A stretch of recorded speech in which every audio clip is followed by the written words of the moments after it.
हेमरथ दारडा। दोस्तों आज के वीडियो में हम बात करेंगे 3 बीमारियों के बारे में। पहली है पाइल्स जिसे बवासीर भी कहा जाता है, दूसरी है एनल फिशर और तीसरी है फिस्टुला या भगंदर।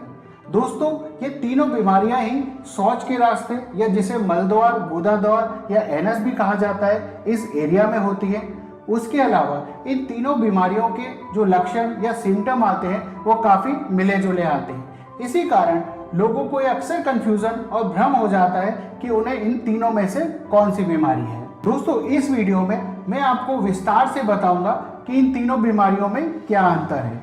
इन तीनों बीमारियों का अंतर जानना आपके लिए बहुत ज़रूरी है क्योंकि इन तीनों बीमारियों के इलाज के तरीके बिल्कुल अलग अलग होते हैं। इस वीडियो को देखने के बाद आपको बिल्कुल आसानी से पता चल जाएगा कि आपको इन तीनों में से कौन सी बीमारी है ताकि आप अपना इलाज सही तरीके से ले सकें। दोस्तों अन्य बीमारियों के लिए आप हमारे विशेषज्ञ डॉक्टरों से कंसल्ट कर सकते हैं।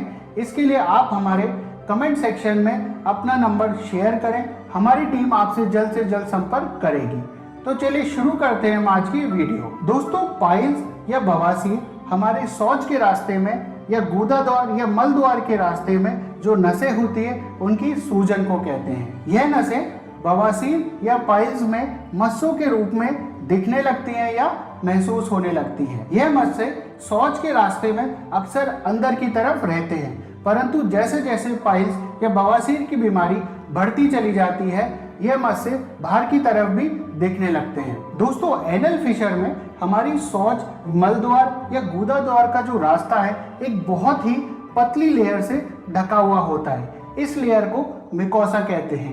एनल फिशर इस मिकोसा वाली लेयर में कट या टियर हो जाने को कहा जाता है। दोस्तों वहीं एनल फिस्टुला या जिसे भगंदर भी कहा जाता है शौच के रास्ते में एक और असामान्य रास्ता या एक अबनॉर्मल रास्ता बन जाता है, उसे कहते हैं। इस रास्ते का एक मुंह शौच के रास्ते में खुलता है और जो दूसरा मुंह है वह बाहर की तरफ स्किन में खुलता है। दोस्तों अब मैं आपको विस्तार से बताऊंगा इन तीनों बीमारियों के लक्षणों के बारे में, उनमें क्या समानता है और क्या क्या चीजें हर बीमारी के लिए स्पेसिफिक हैं। पाइल्स और बवासीर में मरीज को गुदाद्वार के आसपास एक कठोर कांट जैसा महसूस होने लगता है। उसके अलावा मरीज को शौच के रास्ते में हाथ लगाने पर मस्से भी महसूस होने लगते हैं। शौच जाने के बाद भी पेट का साफ ना होने का आभास होना। उसके अलावा पाइल्स और बवासीर में मल त्यागने के बाद मल में ब्लीडिंग या खून का रिसाव देखा जा सकता है। हालांकि पाइल्स और बवासीर में ये जो ब्लीडिंग है वो काफी दर्द रहित होती है। पाइल्स और बवासीर में शौच के वक्त व्यक्ति को गुदाद्वार पर जलन हो सकती है।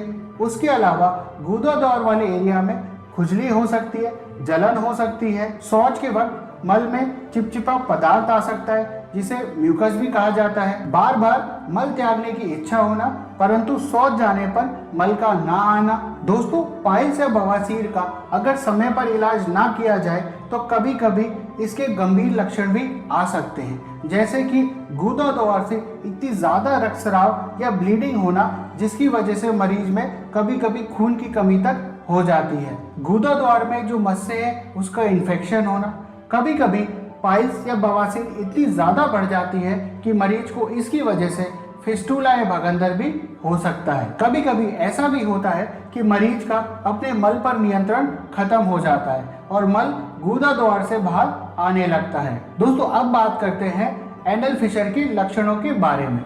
एनल फिशर का सबसे कॉमन जो लक्षण है वह मल त्यागते हुए बहुत असहनीय दर्द होना। यह दर्द इतना ज़्यादा होता है कि कभी कभी व्यक्ति इस दर्द की वजह से शौच जाने से भी बचने लगता है। यह दर्द मल त्यागने के कुछ घंटों के बाद भी रह सकता है। दोस्तों इस दर्द वाले लक्षण की वजह से एनल फिशर को डायग्नोज करना बहुत आसान हो जाता है क्योंकि पाइल्स, बवासीर या फिस्टुला, भगंदर में मल त्यागते समय इतना दर्द नहीं होता है। इसके अलावा फिशर में बवासीर या पाइल्स की तरह मस्से भी नहीं मिलते हैं। फिशर के अन्य लक्षणों में व्यक्ति को मल त्यागने के बाद मल में फ्रेश ब्लड दिख सकता है।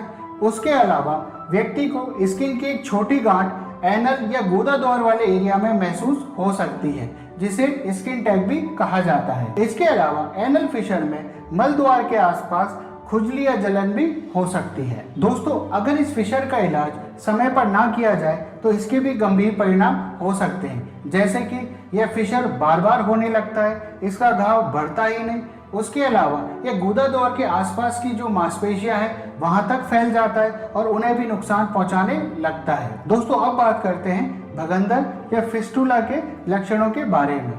भगंदर के लक्षणों में मल द्वार वाले एरिया में खुजली हो सकती है, इरिटेशन हो सकता है, जलन हो सकती है, मल त्यागते समय दर्द हो सकता है, फिस्टुला या भगंदर वाले रास्ते से बदबूदार पस आने लगता है, मरीज को बुखार आ सकता है, मल त्यागते समय मरीज को ब्लीडिंग हो सकती है। दोस्तों, अब हम बात करते हैं इन तीनों बीमारियों के कारणों के बारे में। सबसे पहले बात करते हैं पाइल्स या बवासीर की। पाइल्स या बवासीर का सबसे कॉमन कारण होता है कॉन्स्टिपेशन या कब्ज।